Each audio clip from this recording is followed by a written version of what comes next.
Hello students, कैसे हैं आप सब लोग। उम्मीद करती हूँ सब अच्छे होंगे और स्वस्थ होंगे।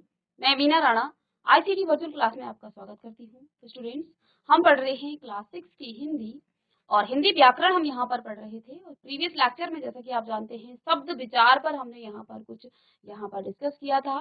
तो आपने जाना शब्द विचार क्या होता है। इससे पहले हमने वर्ण विचार पढ़ा जिसमें हमने वर्णों के भेद किए, स्वर और व्यंजन, और यहाँ पर स्वर और व्यंजनों के भी हमने अलग अलग आधारों पर उनके भेद किए और उनको जाना। तो व्यंजनों के बारे में हम सब पढ़ चुके हैं। शब्द के बारे में हमने प्रीवियस लेक्चर में इसको पढ़ा था। जल्दी से इसको रिवाइज करके आगे इसको कंटिन्यू करते हैं। तो देखिए यहाँ पर शब्द आप देख पा रहे हैं, एक बस बना हुआ है, एक यहाँ पर भेड़िया है और खरबूजा है। तो आप देख पा रहे हैं तीन यहाँ पर शब्द हैं, बस, भेड़िया और खरबूजा। पढ़ने से उनका अर्थ समझ में आ रहा है। जो शब्द है ये निम्नलिखित ध्वनिया वर्णों से मिलकर बने हैं। तो ये ध्वनियां आपको दिख रही हैं, ठीक है ना। जो ये शब्द हैं, ये शब्द जो है ध्वनियों, और ध्वनि देखिए, ध्वनि का लिखित रूप क्या होता है, वर्ण होता है, ठीक है ना। तो शब्द किससे मिलकर बना होता है, वर्णों से। और वर्ण जो है हमारी जो ध्वनि, हमारे मुंह से जो ध्वनि निकलती है उस ध्वनि को ही क्या ही जो लिखित रूप है उसको वर्ण कहा जाता है। और वर्णों को जब आप एक निश्चित क्रम में रखते हैं तो इसको वर्णमाला कहा जाता है, ठीक है। तो इसको हम पहले से भी पढ़ चुके हैं। तो यहाँ पर देखिए वर्णों से ये मिलकर बना हुआ है, जिसका जब आप क्या करेंगे, वर्ण विच्छेद करते हैं तो आपको यहाँ पर इस प्रकार से आप जानते हैं जो आपके व्यंजन हैं वो स्वतंत्र रूप में ऐसे लिखे जाते हैं, हलंत के साथ इनको लिखा जाता है। तो हमने ब को क्या लिखा, ब हलंत के साथ धन अ। तो ध्वनि कब आती है, जब ये स्वर के साथ मिला होता है। आप जानते हैं व्यंजन जो है स्वरों के मेल से जो है इनका उच्चारण होता है और व्यंजनों के मेल से ये स्वरों के मेल से ये व्यंजन जो है बनते हैं। व्यंजन बेसिकली इस प्रकार से हलंत के साथ होते हैं स्वतंत्र रूप में, जब तक इनके साथ कोई स्वर जुड़ा ना हो। जब स्वर जुड़ जाता है तो उस स्वर की मात्रा, अ की मात्रा नहीं होती है, लेकिन अ जो है उस व्यंजन का हलंत जो है हटा देता है। इसके बाद हमने यहाँ पर भेड़िए का भी, भेड़िया, इसका भी हमने क्या किया, यहाँ पर वर्ण विच्छेद किया। तो भ में एक ही मात्रा लगी है तो भ इस प्रकार से होगा और ए लिखेंगे, र आप ऐसे लिखेंगे, इसके साथ हलंत होगा धन ई, क्योंकि छोटी ई की मात्रा है तो छोटी ई आप लिखेंगे, य है और आ की मात्रा है। इस प्रकार से आप वर्ण विच्छेद करते हैं।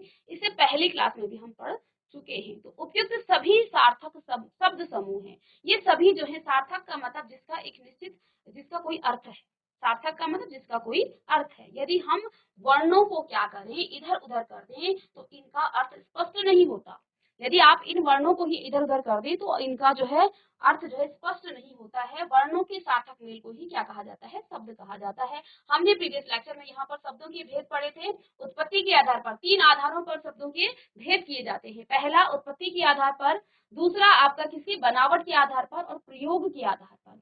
उत्पत्ति के आधार पर भी यहाँ पर शब्दों के चार भेद हमने पढ़े थे। कौन कौन से, तत्सम, तद्भव और देशज और विदेशी शब्द।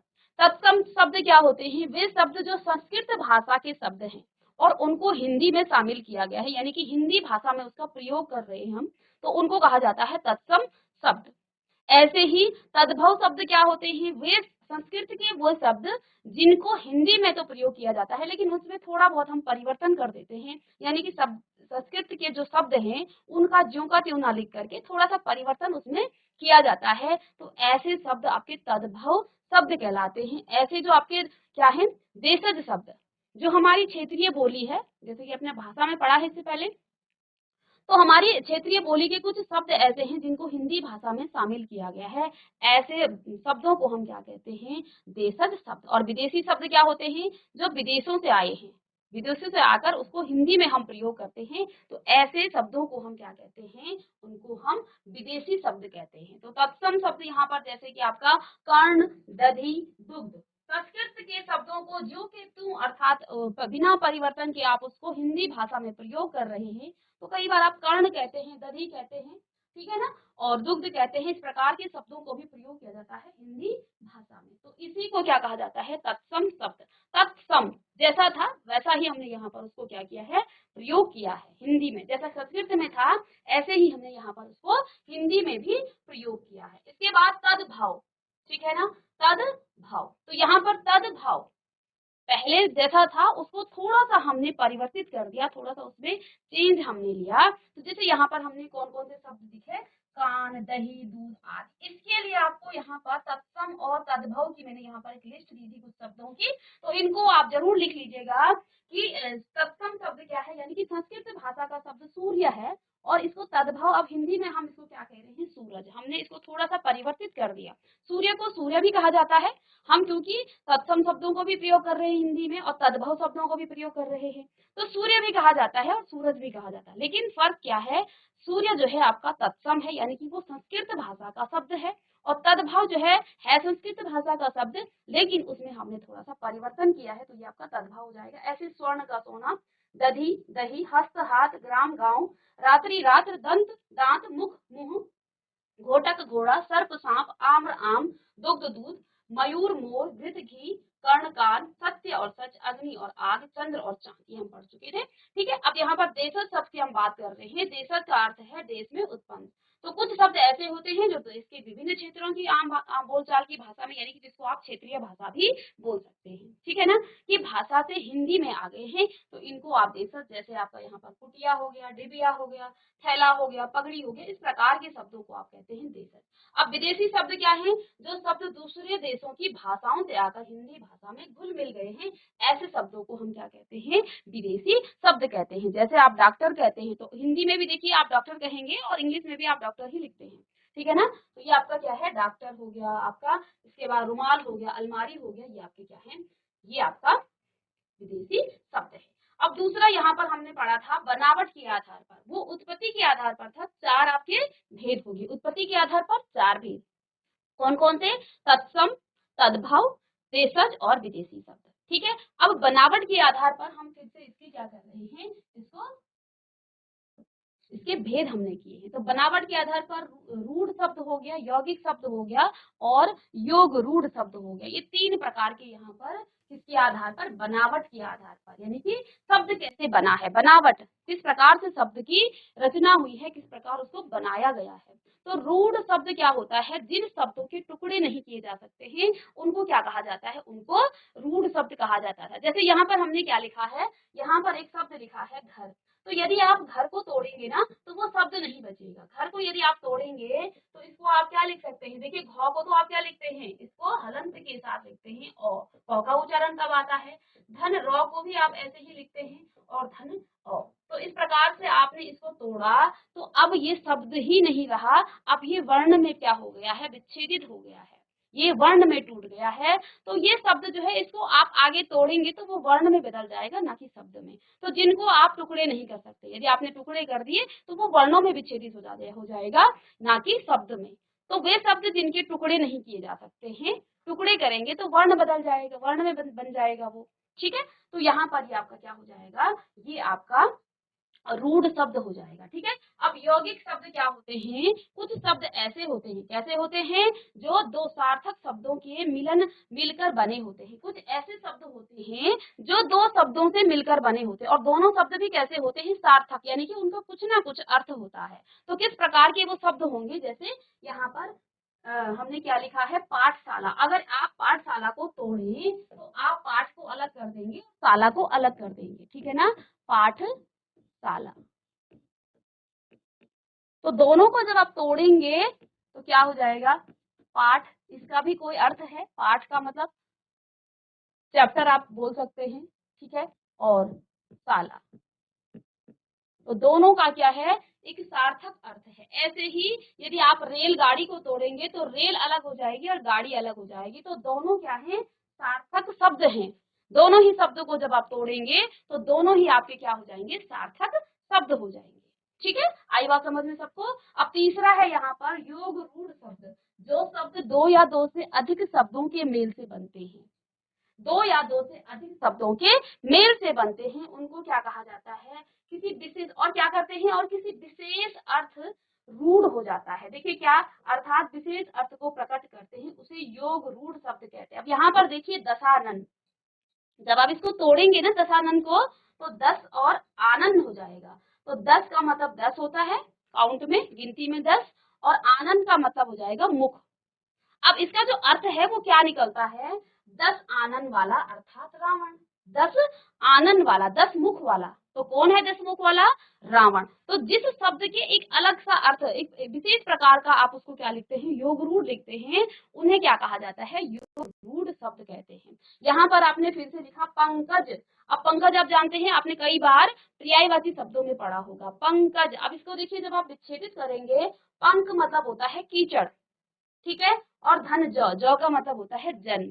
तो यहाँ पर इसका अर्थ क्या हो गया? कीचड़ में जन्म लेने वाला। तो कीचड़ में जन्म कौन लेता है? कमल लेता है, ठीक है। तो इसका क्या है? एक विशेष अर्थ निकला। देखिए था कितना छोटा सा पंकज, लेकिन इसका अर्थ क्या है? पंकज, कीचड़ में जन्म लेने वाला। तो ऐसे शब्द क्या कहलाते हैं? योग रूढ़ शब्द कहलाते हैं, ठीक है। तो यहाँ तक तो हमने कल की क्लास में पढ़ लिया था, ठीक है। अब आगे देखिए, यहाँ पर इतना सभी बच्चों को समझ में आया? सब बच्चों को इतना समझ में आया? हमने शब्दों के भेद किए। यहाँ पर उत्पत्ति के आधार पर हमने इसके 4 भेद किए, जिसमें हमने तत्सम, तद्भव, देशज और विदेशी शब्द पढ़े। इसके बाद बनावट के आधार पर हमने इसके फिर से 3 यहाँ पर भेद किए। रूढ़ शब्द, जिनको आप तोड़ नहीं सकते हैं, जिनको आप विच्छेदित नहीं कर सकते हैं। यदि आपने विच्छेदित किया तो वो शब्द नहीं रह जाएगा, वो का वर्ण हो जाएगा, ठीक है ना। विच्छेदित करेंगे तो वर्णों में होगा, शब्दों में नहीं। इसके अलावा यौगिक शब्द क्या होते हैं? 2 ऐसे शब्द जिनको आप मिला रहे हैं, 2 ऐसे शब्द जिनके सार्थक अर्थ हैं। यहाँ पर हमने क्या कहा? यौगिक शब्द में पाठशाला, पाठ को अलग किया, शाला को अलग किया। रेलगाड़ी, रेल भी क्या है? एक सार्थक शब्द है जिसका कोई अर्थ है। गाड़ी भी आपका एक अर्थ वाला शब्द है। तो रेलगाड़ी, देखिए रेलगाड़ी, तो ये दोनों शब्दों को आप अलग अलग तोड़ सकते हैं और 2 शब्द बना सकते हैं। तो 2 शब्दों के मेल से बना हुआ है, इसको क्या कहा जाता है? यौगिक शब्द, ठीक है। इसके बाद योग रूढ़ क्या होता है? जिसमें दो भी हो सकते हैं, उससे अधिक शब्द भी हो सकते हैं। इसमें एक विशेष अर्थ इस प्रकार से शब्द निकलता है, जैसे हमने दशानन लिखा है, तो दशानन का मतलब होता है 10 मुख वाला या 10 आनंद वाला। 10 का मतलब काउंट में, गिनती में जो 10 है, आनंद का मतलब यहाँ पर मुख से है। पंकज का मतलब, जैसे यहाँ पर पंक का मतलब कीचड़ से है और जौ का मतलब जन्म से है। जिसका जन्म क्या हो? कीचड़ में हो, उसको क्या कहा जाता है? पंकज कहा जाता है, ठीक है। अब यहाँ तक तो आपको समझ में आ गया होगा। आगे देखिए, अब प्रयोग के आधार पर शब्दों के कितने भेद हैं? प्रयोग के आधार पर देखिए, आगे आप जो संज्ञा, सर्वनाम, इस प्रकार से लिंग इनको पढ़ते हैं ना, इन्हीं में आता है वो विकारी और अविकारी शब्द में। तो प्रयोग के आधार पर भी शब्दों के भेद हैं, ठीक है। कौन कौन से भेद हैं? एक है विकारी शब्द और दूसरा है अविकारी शब्द। समझ में आया बात? तो यहाँ से आप लिख लीजिए, यदि आपने नोट डाउन नहीं किया है, यहाँ तक तो आपने कल की क्लास में किया होगा, तो यहाँ से आप लिख लेंगे प्रयोग के आधार पर जो आपके शब्द हैं वो आप सीधे लिख सकते हैं। प्रयोग के आधार पर इस प्रकार से आप लिख लीजिए, एरो करके, विकारी और अविकारी शब्द। चलिए जल्दी से नोट डाउन कर लीजिए और साथ साथ इसको समझेंगे भी हम। जीआईसी रिखनी खाल, आपकी नोटबुक कहाँ है बेटा? और यदि आपने पहले लेक्चर का जो नोट डाउन नहीं किया है, तो उसमें आप देख करके वहां से भी आप नोट डाउन कर सकते हैं। पूरा आपको शब्द के भेद किए गए हैं, ठीक है ना, अलग अलग यहाँ पर उत्पत्ति के आधार पर, बनावट के आधार पर और प्रयोग के आधार पर, ठीक है। तो व्याकरण को पढ़ने का एक क्या होता है? निश्चित क्रम होता है। हम भाषा और व्याकरण को पहले समझेंगे। भाषा क्या है? व्याकरण क्या है? भाषा में व्याकरण का क्यों प्रयोग हुआ है? इसके बाद व्याकरण के 3 अंग हमने पढ़े थे। सबसे पहले वर्ण विचार, शब्द विचार और फिर वाक्य विचार। तो वर्ण विचार और शब्द विचार आपके सिलेबस में है, ठीक है। तो वर्ण, सबसे पहले देखिए, हम किसी भाषा को सीख रहे हैं तो हमें पहले वर्णों को सीखना पड़ेगा। वर्णों को कहाँ प्रयोग किया जाता है? वर्णों के कितने भेद हैं? किस प्रकार से वर्णों को आप प्रयोग करते हैं?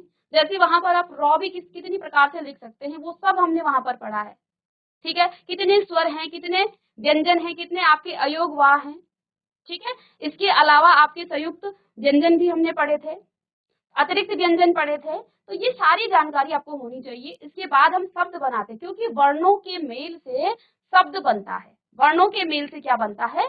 शब्द बनता है। आप यहाँ से लिख लेंगे जल्दी से। तो वर्णों के मेल से आपके क्या बनते हैं? शब्द बनते हैं। अब शब्दों के बारे में भी हम यहाँ पर सीखेंगे। शब्दों के कितने भेद हैं, कितने प्रकार के शब्द होते हैं, और उन भेदों के भी हम यहाँ पर भेद पढ़ रहे हैं। तो एक सीक्वेंस से, एक क्रम से यदि आप पढ़ेंगे तो बहुत अच्छे से आपको ग्रामर समझ में आ जाएगी। और देखिए, जब आप चाहे इंग्लिश ग्रामर पढ़िए, चाहे हिंदी व्याकरण आप पढ़िए, एक क्रम में यदि आप पढ़ेंगे तो कहीं भी आपसे गलती नहीं होगी, ना शब्द में होगी, ना वर्ण में होगी, ना वाक्य में आप गलती करोगे। ठीक है, तो सभी ने नोट डाउन कर लिया। ये प्रयोग के आधार पर आपके शब्द जो हैं इसके दो भेद हैं। चलिए हाथ खड़ा कीजिए जिसने नोट डाउन कर लिया है। चलिए जीआईसी डुंगरी से दिव्यांशु राता ने। चलिए, तो जिन्होंने नहीं किया है आप बगल से अपने दोस्तों से आप उनको भी दिखा दीजिए। तो देखिए अब विकारी शब्द क्या होते हैं। प्रयोग के आधार पर यहाँ पर हमने शब्दों के दो भेद पढ़े हैं, एक है विकारी और दूसरा है अविकारी। ठीक है, तो विकारी शब्द क्या है, जिस शब्द में लिंग, वचन, कारक, काल या पुरुष के कारण क्या होता है, परिवर्तन या विकार आ जाता है। ठीक है, जिन शब्दों में लिंग, वचन और किस किस के आधार पर, लिंग, वचन लिख लीजिए जल्दी से और साथ साथ समझ भी लीजिए इसको। ठीक है, और एक बार यहाँ आप समझेंगे और फिर एक नजर घर में मारिए, फिर आप कभी नहीं भूलेंगे इसको। ठीक है, तो यहाँ पर क्या कहा है, जिन शब्दों में देखिए क्या है, लिंग, वचन, कारक, काल या पुरुष के कारण परिवर्तन या विकार आ जाता है, उसे विकारी शब्द कहते हैं। ठीक है, अब देखते हैं किस प्रकार का यहाँ पर परिवर्तन आ रहा है। पहले देखिए हमने क्या लिखा है यहाँ पर, लड़का खेल रहा है, लड़का खेल रहा है। अब इसी का हमने क्या किया है, लड़के खेल रहे हैं। चलिए कोई बच्चा बता सकता है इन दोनों वाक्य में क्या परिवर्तन आया, कोई भी बच्चा, इन दोनों वाक्य में क्या परिवर्तन आया। पहले लिखा हुआ है लड़का खेल रहा है और इसी के आगे एरो करके लिखा है कि लड़के खेल रहे हैं। किस प्रकार का परिवर्तन आपको देखने को मिल रहा है, जरा दिमाग लगाइए अपना, किस प्रकार का परिवर्तन यहाँ पर आया है इन दोनों वाक्य में। जीआईसी डुंगरी माइक ले लीजिए, दिव्यांशु माइक ले लेंगे बेटा आप। गुड मॉर्निंग मैम जी। लड़का खेल रहा है मैं जी एक वचन है और लड़के खेल रहे हैं मैं बहुवचन है। Very good very good. Divyanshu के लिए सारे बच्चे क्लैपिंग करेंगे, सारे बच्चे क्लैपिंग करेंगे, बहुत अच्छे। चलिए बस हो गया हो गया हो गया, वेरी गुड, बहुत अच्छे। यहाँ पर चलिए माइक ऑफ कर लेंगे बेटा आप, बहुत अच्छे दिव्यांशु। यहाँ पर लड़का खेल रहा है, ये एक वचन है, एक लड़का खेल रहा है और यहाँ पर लड़के खेल रहे हैं। अब परिवर्तन किस में आया, परिवर्तन तो इस शब्द में आया ना, लड़का। ठीक है, और जो ये कार्य कर रहा है इसमें परिवर्तन आया। तो देखिए शब्द, जिन शब्दों में लिंग या तो वो स्त्रीलिंग है उसको आप पुल्लिंग बना सकते हैं, पुल्लिंग को आप स्त्रीलिंग बदल सकते हैं। वचन, लिंग, वचन, वचन यहाँ पर एक वचन और बहुवचन। कारक आपको आगे पढ़ाएंगे इसी में, कारक या पुरुष के कारण परिवर्तन या विकार आ जाता है, उसे कहा जाता है विकारी शब्द। आपने यहाँ पर देखा लड़का खेल रहा है, ये एक वचन था, एक लड़का, इसी लड़के का क्या हो गया है, लड़के खेल रहे हैं। तो परिवर्तन किसमें आया, इस शब्द में, तो ये क्या है, विकारी शब्द है। ठीक है ना, लड़के को आप बदल सकते हैं, इसको आप लिंग के आधार पर बदल सकते हैं, इसको आप वचन के आधार पर बदल सकते हैं। तो ये शब्द आपका क्या है, विकारी शब्द है। ठीक है, ऐसे ही लड़की पढ़ती है, अब लड़की एक वचन था और यहाँ पर लड़कियां पढ़ती हैं, यहाँ पर भी आपका वचन के आधार पर परिवर्तन आया है, किसमें, लड़की में। तो लड़की यहाँ पर विकारी शब्द है, क्योंकि हम शब्द के बारे में पढ़ रहे हैं ना, वाक्य हमने नहीं पढ़ा है, वाक्य के बारे में हम आगे पढ़ेंगे। ठीक है, तो यहाँ पर आप देख पा रहे हैं, ये आपको एक उदाहरण के तौर पर ये पूरा वाक्य लिख करके आपको दिया है कि किस प्रकार से आपके इस शब्द में परिवर्तन आता है। ठीक है, ये परिवर्तन लिंग के आधार पर आ सकता है, वचन के आधार पर आ सकता है, कारक और काल, काल भी जानते हैं आप, कारक आपको मैं पूरा पढ़ाऊंगी अभी, ठीक है ना, जिसमें आपके सारे कारक आ जाएंगे, कारक किस प्रकार से आप उसको क्या करेंगे, क्योंकि अभी मैं आपको नहीं समझा सकती हूँ, बहुत लंबा प्रोसेस है, एक लेक्चर उसमें लग जाएगा। ठीक है, तो कारक को भी हम आगे पढ़ने वाले हैं। ठीक है, तो वे शब्द जिनको लिंग, वचन, कारक और काल या पुरुष के आधार पर परिवर्तन या विकार हो जाता है, उनको क्या कहते हैं, विकारी शब्द कहते हैं। ठीक है, अब यहाँ पर देखिए विकारी शब्द भी 4 प्रकार के होते हैं। अब विकारी शब्द के भी 4, अब देखिए हम लोग सीधे संज्ञा पढ़ते हैं, हमें सीधे संज्ञा पढ़ाई जाती है, हमें यही नहीं पता कि संज्ञा है क्या चीज। ठीक है ना। तो इसको भी आप लिख लीजिए, नोट डाउन कर लीजिए। विकारी शब्द भी आपके 4 प्रकार के होते हैं, संज्ञा, सर्वनाम, विशेषण और क्रिया। संज्ञा, सर्वनाम, विशेषण और क्रिया, इनके भी 4 यहाँ पर प्रकार होते हैं। ठीक है, तो देखिए जैसे कि हमने क्या कहा, विकारी शब्द 4 प्रकार के हो सकते हैं, यानी कि जो शब्द आप जिसमें क्या आ रहा है, विकार आ रहा है, जिसमें परिवर्तन हो रहा है, किसके आधार पर, लिंग, वचन, कारक, काल या पुरुष के आधार पर, वो आपका या तो संज्ञा होगा, या तो आपका सर्वनाम होगा, या आपका विशेषण होगा, या फिर आपका क्या होगा, या आपका क्रिया होगा। अब यहाँ पर किसमें परिवर्तन आया, कोई बच्चा बताएगा। जीआईसी डुंगरी, यहाँ पर जो लड़का खेल रहा है, परिवर्तन किसमें आया बेटा, इसमें किस शब्द में आया। मैम थोड़ा सा रिपीट कीजिए। हाँ जी बेटा, यहाँ पर मैंने कहा परिवर्तन किस शब्द में आया, लड़का खेल रहा है। जी खेल, खेलने में आया, खेल तो वैसा का वैसा है, अभी जी तो आपने रहा में, बताया, रहा में भी आया और साथ और लड़का लड़की में भी आया। अब संज्ञा जानते हो आप, संज्ञा पढ़ी आपने इससे पहले, जी क्या होती है संज्ञा। वे शब्द जो जिनके द्वारा किसी स्थान, प्राणी, वस्तु या स्थान का बोध होता है, उसे संज्ञा कहते हैं। संज्ञा कहते हैं, ठीक है, वेरी गुड, बैठ जाइए आप। ठीक है, तो आगे हम इसमें संज्ञा भी पढ़ेंगे। और तो यहाँ पर आप देख पा रहे हैं लड़के में क्या आया है, यहाँ पर परिवर्तन आया है। ठीक है, अब आगे मैं आपको संज्ञा पढ़ाऊंगी, सर्वनाम पढ़ाऊंगी, विशेषण और क्रिया पढ़ाऊंगी। इसके बाद हम फिर से विकारी शब्द के बारे में पढ़ेंगे, वहां पर फिर से इसको रिवाइज करेंगे और इसको फिर और डिटेल में हम समझेंगे कि क्या होता है, किस प्रकार से प्रयोग किया जाता है। अभी मैं आपको इस शब्द में नहीं बता सकती हूँ, वहां पर बहुत सारे हम एग्जाम्पल लेंगे, उदाहरण लेंगे, उनके माध्यम से फिर हम एक बार फिर से विकारी और अविकारी शब्द पर आएंगे। अभी आप इतना समझ लीजिए कि विकारी शब्द जो हैं, जिन शब्दों में लिंग, वचन, काल, कारक या पुरुष के आधार पर जो है परिवर्तन हो जाता है, उसे विकारी शब्द कहते हैं। और यहाँ पर कुछ उदाहरण लिख लेंगे। और विकारी शब्द भी 4 प्रकार के होते हैं, संज्ञा, सर्वनाम, विशेषण और क्रिया। अविकारी शब्द क्या होता है, जिन शब्दों में लिंग, वचन, पुरुष, कारक या काल के कारण कोई परिवर्तन नहीं होता है, उसे अविकारी शब्द कहते हैं। उसी का उल्टा है, विकारी का उल्टा है ये। ठीक है, तो यहाँ पर देखिए,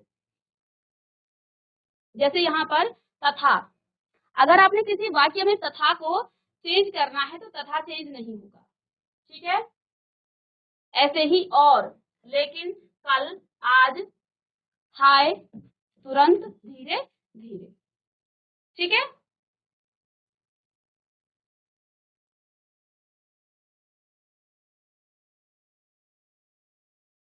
अब यहाँ पर मैं एक शब्द आपको, एक वाक्य बताती हूँ कि लड़के, लड़का और लड़की खेल रहे हैं। ठीक है, अब और जो शब्द है, इनको यदि आप परिवर्तित कर दें वचन के आधार पर, तो इसका वचन के आधार पर क्या हो जाएगा, लड़कियां और लड़के खेल रहे हैं। तो पूरे शब्द में कहां पर क्या आया है, यहाँ पर लड़के और लड़कियां तो चेंज हो गए, लेकिन जो और शब्द है वो परिवर्तित नहीं हुआ है। ठीक है, इसको हम आगे पढ़ेंगे इसके बाद। ठीक है, अविकारी शब्द भी 4 प्रकार के होते हैं, यहाँ पर क्रिया विशेषण, संबंध बोधक, समुच्चय बोधक और विस्मयादि बोधक। ठीक है, ये 4 प्रकार के ये भी होते हैं, इनको आप नोट डाउन कर लेंगे। ठीक है, और आगे हम यहाँ पर संज्ञा, सर्वनाम, विशेषण, क्रिया पढ़ेंगे और उसके बाद फिर से एक बार हम विकारी शब्दों पर आएंगे और वहां पर फिर आपको इसको और अच्छे से बताएंगे। क्योंकि जब तक आपको संज्ञा, सर्वनाम, विशेषण और क्रिया नहीं पता, तो विकारी शब्द में हो सकता है आपको थोड़ा सा दिक्कत आए। ठीक है ना, तो इसको हम पढ़ेंगे। बस अभी हमने मोटा मोटा ये पढ़ लिया है कि ये जो विकारी, संज्ञा, सर्वनाम, विशेषण किसके भेद हैं, किसके हैं, संज्ञा विकारी शब्द में ही आते हैं। ठीक है, इसके बाद अविकारी शब्द में आपके क्रिया विशेषण, संबंध बोधक, समुच्चय बोधक और विस्मयादि बोधक शब्द आते हैं और इनको हम आगे पढ़ने वाले हैं। ठीक है, तो यहाँ पर हमने शब्दों को पढ़ा। ठीक है, जल्दी से इसको भी नोट डाउन कर लेंगे।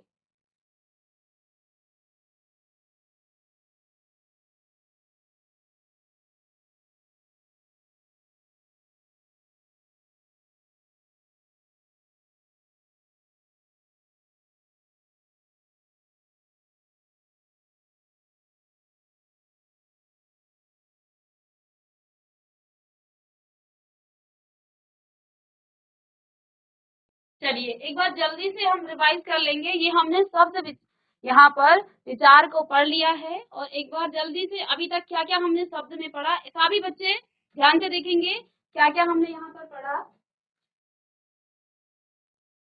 तो देखिए हमने यहाँ पर शब्द विचार के बारे में पढ़ा कि शब्द क्या होते हैं।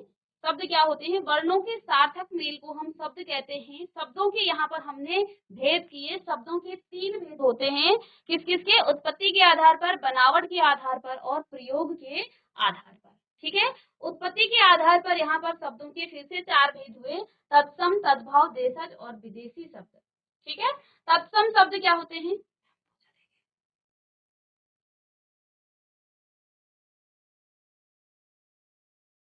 तत्सम शब्द क्या होते हैं, संस्कृत भाषा के वे शब्द जिन्हें हिंदी में ज्यों का त्यों, अर्थात जैसे वो संस्कृत भाषा में है वैसे ही इनको हिंदी भाषा में क्या किया गया है, शामिल किया गया है, उनको हम वैसे ही प्रयोग कर रहे हैं, ऐसे शब्दों को हम तत्सम शब्द कहते हैं। और यहाँ पर कुछ उदाहरण लिखे हुए हैं, कर्ण, दधि, दुग्ध, ये सारे संस्कृत भाषा के शब्द हैं।